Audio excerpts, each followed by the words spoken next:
What is up, guys? I'm really excited to get this, number one, and number two, show this to you.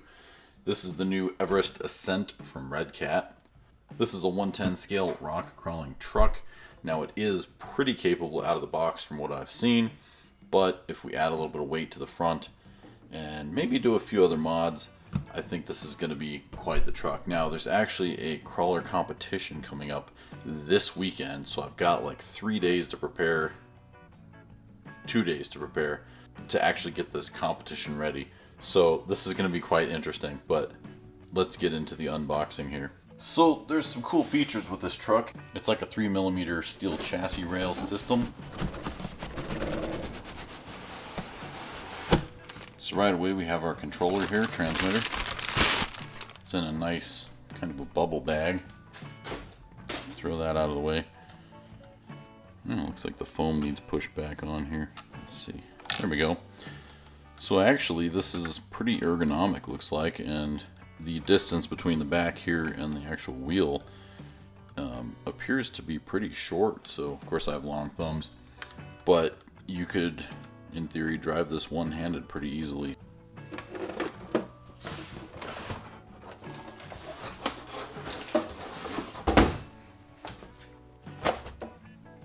So here's the truck.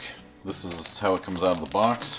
It looks like we've got our paperwork, stickers, and then we also have these underdrive gears that you can actually install. Yes, it comes with underdrive gears to where you can underdrive the rear up to 20%. So those will be going in because I think having a little bit of overdrive, so to speak, on the front is going to really help this thing out a lot. Got some zip ties. Alright, so here's the truck in all its glory. Feels like the suspension is super stiff. Not much travel to the suspension, but I guess we'll find out if it works good or not. Here's the rear. So that's about all the articulation we're going to get out of it. So not super impressive, but here's the articulation out of the front, is about there.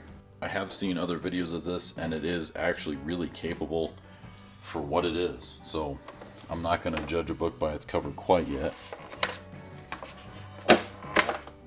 Okay, and then we have the bed here. Now this is really cool because you can actually separate the cab from the bed, and you can actually run this as a flatbed type setup. And we've got two body clips back here that we remove, and as far as I know, you just pick this up, and then the whole body just lifts right up. And then if you want to separate the bed from the cab, you remove those 6 screws right there and just separate the two pieces.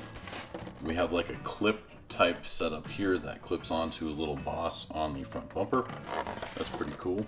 Now as far as the other parts of this truck that are pretty unique, a lot of the electronics are in the front of it, so you get a little bit better front weight bias.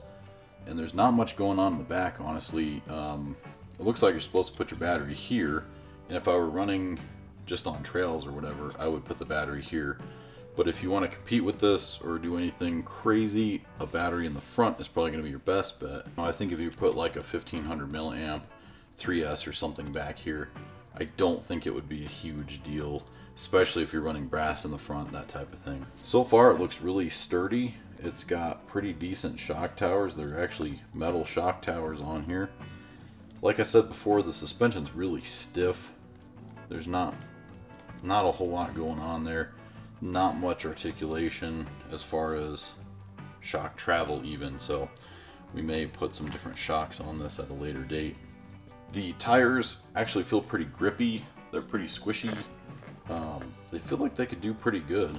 I actually ordered wheels and tires for this already, but I'm not sure that I want to run those right away. I'm probably going to try it with the factory setup first and see how this does. Looking at the bottom here, we've got metal links. There's really no catch points, whereas on like your axials and stuff, you have a little hex there where if you're sliding on a rock, that can actually get hung up on your link ends. So it's pretty cool that everything's really smooth on the bottom side of this. You're not going to really get hung up on rocks or anything, so to speak.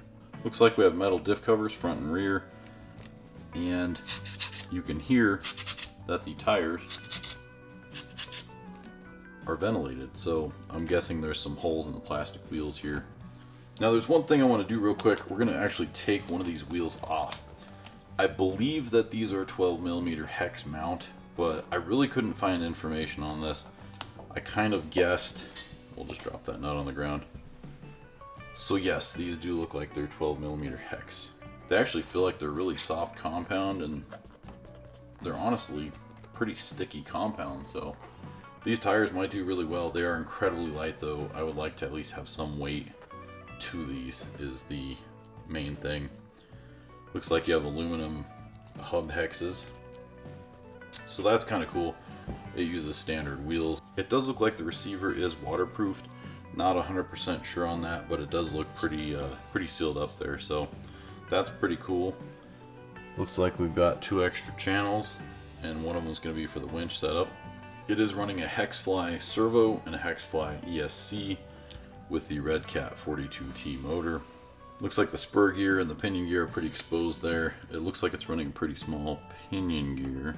And then here's the transfer case where you're going to change out the gears for your underdrive on the rear. It doesn't overdrive the front, that's one thing to note. It's just a 20% underdrive for the rear. So in essence, you're overdriving the front, kind of. You're not really overdriving the front, but the front's doing the normal speed, and then the rear is going to be slower, so you're in essence overdriving it, but not to get too complicated there. It seems like a really solid truck. It looks really good, and I'm excited. I got a few upgrade parts for this, so we're going to kind of start digging into it. But there you go. Stay tuned for more videos on this. We're going to actually enter this in the competition, like I said, so that should be pretty entertaining, especially considering I'm kind of a newbie to the whole rock crawling scene, so I'm probably not the best driver in the world, but we're going to find out how this truck does with a newbie getting into the scene of the RC rock crawling. So that's going to be pretty cool. Stay tuned for that. Thanks for watching.